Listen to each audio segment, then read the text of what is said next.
Hi everyone, my name is Kayla and welcome back to Kay's Hidden Shelf where we talk about books. Today we are going to have a bit of fun in the video, and that is because I was recently tagged in the Hitchhiker's Guide to the Galaxy book tag by Gareth over at Books, Songs, and Other Magic. Thank you so much for tagging me in this, Gareth. It looks like so much fun. There are 9 prompts to this book tag, and they're not just book oriented, which is something that's really nice because it took me down memory lane in my own personal life. So I am really excited to dive into these. I would also love to hear your answers to these prompts, so feel free to leave your comments below as we go through the video with your answers. And with that being said, let's just go ahead and dive in with the first prompt, and that is demolishing your house. What book would you look for first to save from the demolition? This is a really hard, I have so many books, and this was really hard to choose.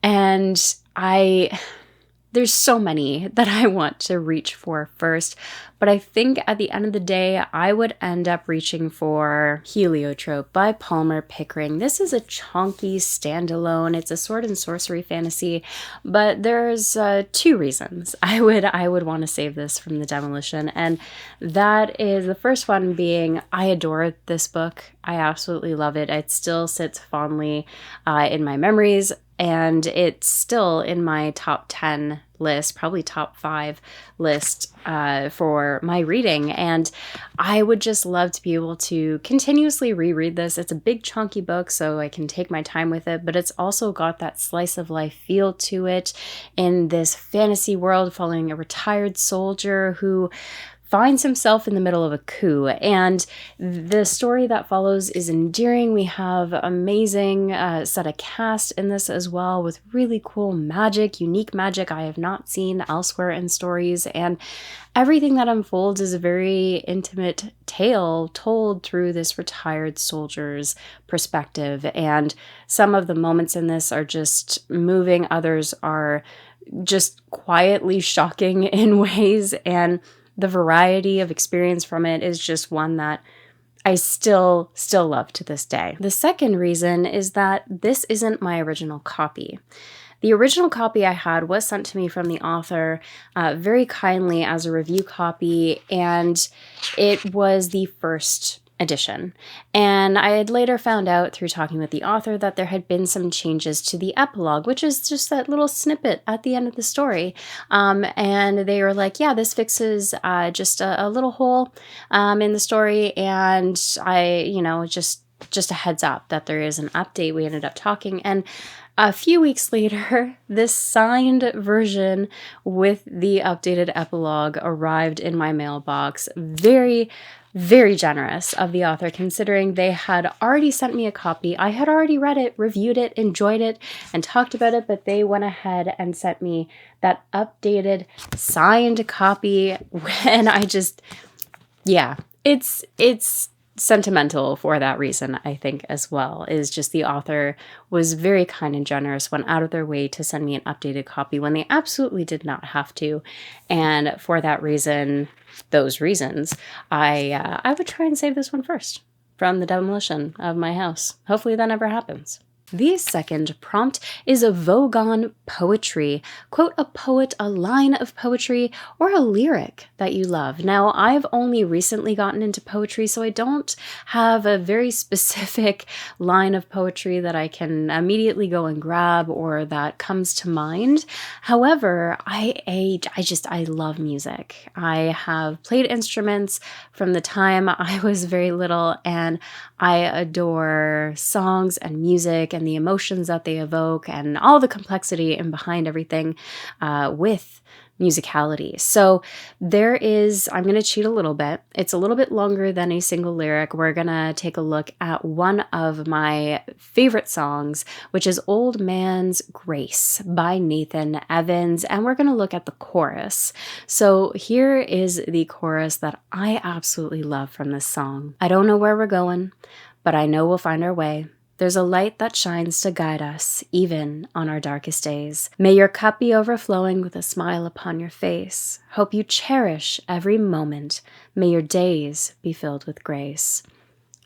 It just gets me here. It fills my heart every time I hear that chorus, the song, because there are hard days, there are great days, and no matter what kind of day I'm having, this song always reminds me to cherish the moment that I am currently living. Number 3, 42. The answer to life, the universe, and everything. What is the point? What is the meaning of life? Just going in big with these philosophical questions, absolutely. Totally equipped to answer this. In actuality, I think the purpose and meaning of life really depends on the individual and the definition that they give it. So it's going to vary person to person, in my view. There's no one right answer. It's up to you to determine what is the meaning of life for you, what is your purpose in life. For me, it all comes down to our choices. And I know that might sound like a cop-out, but a friend and I were having a conversation, and in the conversation I had said something that is basically what I live by, and I want to get it exactly right, even though it's my own motto, but it's easier if I read it. And that is, life isn't always happy or what we hope, but it's ours along with the choices we make. And I think that sums it up pretty well. To me, that is what it comes down to. It's not about a singular purpose or meaning. It comes down to, no matter how we're feeling in our lives, and no matter if it's a happy moment or a sad moment, what it comes down to is the choices we make in those moments that gives our lives meaning. And that's just my own perspective. I'm saying our lives, but really for myself, that is how I view it.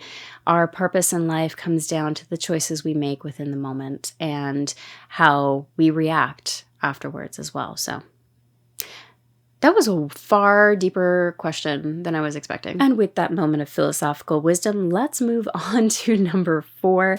And that is, it's radio beginning. What is your favorite memory in your experience as a listener to the radio? For me, this actually comes down to memories from my childhood and listening to the radio with loved ones. So 2 in particular, which is my grandfather and grandmother. They would be in the house, putting around, cleaning, whatever the case. I would be over visiting, and they would have their oldies radio station on, listening to Loretta Lynn and Patsy Cline and all kinds of musicians I still don't know the name of.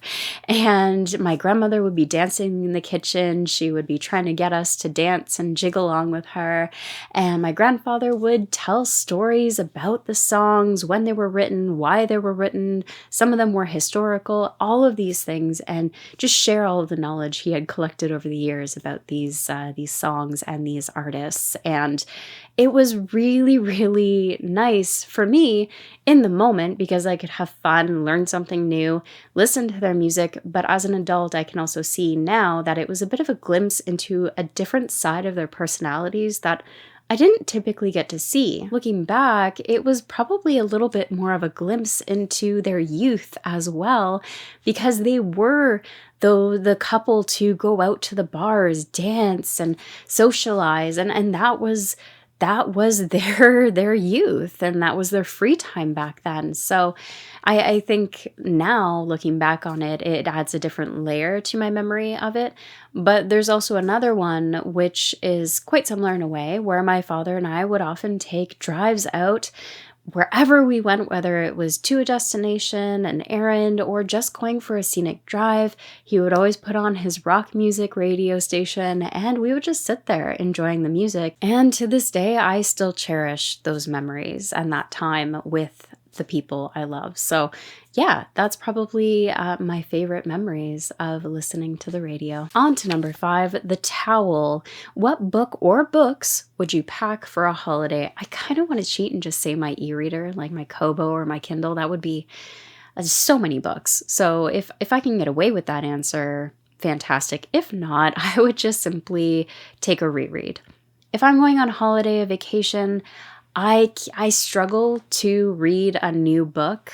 I just don't have the focus to take it all in. I often get distracted. So I would want to take a reread, whether it's The Hobbit or another book that I've really enjoyed over the years, depending on my mood.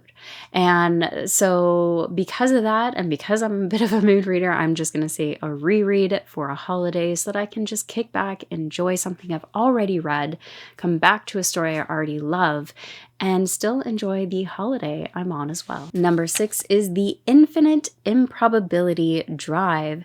Name a fast read. I'm going to put The Memoirs of Lady Trent by Marie Brennan here. This is a bingeable series. They are all fast reads. There's 5 books in the main series with 1 after. And for me, they are just easy, quick, bingeable reads where you can delve deeper into the layers of the themes as well. You've probably heard me talk about it enough on the channel already, but if you are new to the channel, it is a Victorian setting, a historical fantasy, where Isabella is a character, a woman in a time period where women just have children, get married, but her aspirations are to naturalism and to science and to study dragons within that field, because dragons in this world are akin to wild beasts. The story that follows is that of her life and the adventures that she's had. So it's just a charming, digestible binge read that I can't recommend enough. Number 7 is Don't Panic, and name a book with great levels of tension or suspense.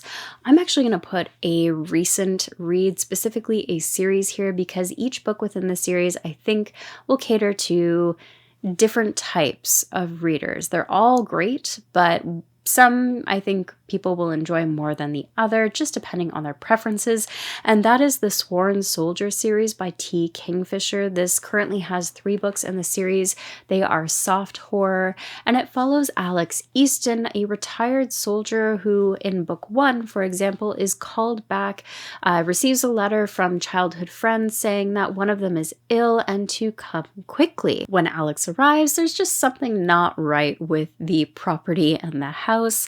Overall, each book installment within the series is eerie, it's haunting, it has a great build-up of tension and suspense through each one. They're also really short reads, which just lends to the stakes involved, as well as events and circumstances build quickly, and they're all gripping in their own ways. This is also a series I could have put for the last prompt as a fast read because they are just bingeable reads. I think each one I either read in a day or 2, and it was so hard to put them down. They had great pacing, great levels of tension and suspense, so these would be perfect for the Don't Panic prompt. Prompt number 8 is TV and film adaptations. Pick a book to discuss, 1 or more TV or film adaptations that you know of. Pick good or bad if it's relevant to the book. I'm going to talk about 2 potentially. Maybe we'll see how much time we have. The first one is His Dark Materials. This was done by HBO, I believe. It was an adaptation off of Philip Pullman's series, and I actually really enjoyed the adaptation of it. I thought they did a brilliant job with not just the visuals of it, but also adapting that story from the series into a visual format.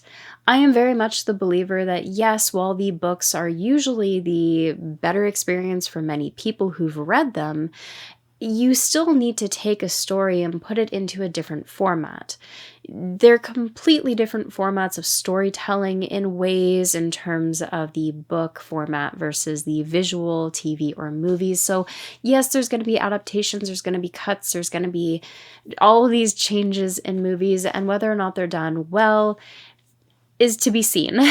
Once we watch it, we'll know. But I do think that they do need to make some changes to make it fit the format, I guess is what it comes down to. And I think the team that worked on His Dark Materials did a spectacular job at doing that. Now, keep in mind, I am basing that off of my own watching experience from season 1. I've yet to continue because time is just hard to find and make nowadays. But from what I did watch, I was quite impressed with what they did. The second one I might get some flack for. I don't know, but Ready Player One by Ernest Cline.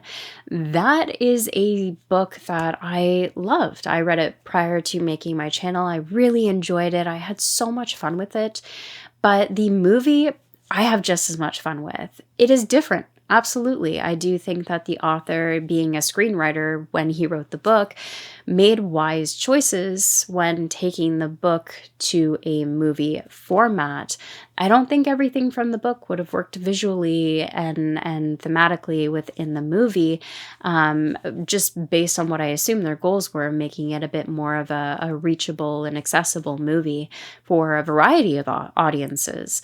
And so I think that the way they adapted the movie from the book actually worked quite well and visually was quite impressive too. So yeah, I have read that some people are not as keen on the movie adaptation. They think it is worse, but for what it is, the format they are using and the story that they are telling, I still think they did a great job. The last part of this tag is to tag some friends. So if you are watching this and you want to try this tag for yourself, consider yourself tagged. If you've been watching along, please leave your comments below with your answers to these questions.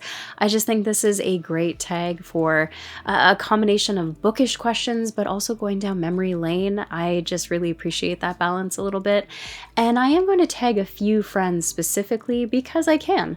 And I'm going to tag Tori Talks, Andrew from Andrew's Wizardly Reads, Abel Montero, and Bookish Chaz. So I hope you all have fun doing this tag for yourselves.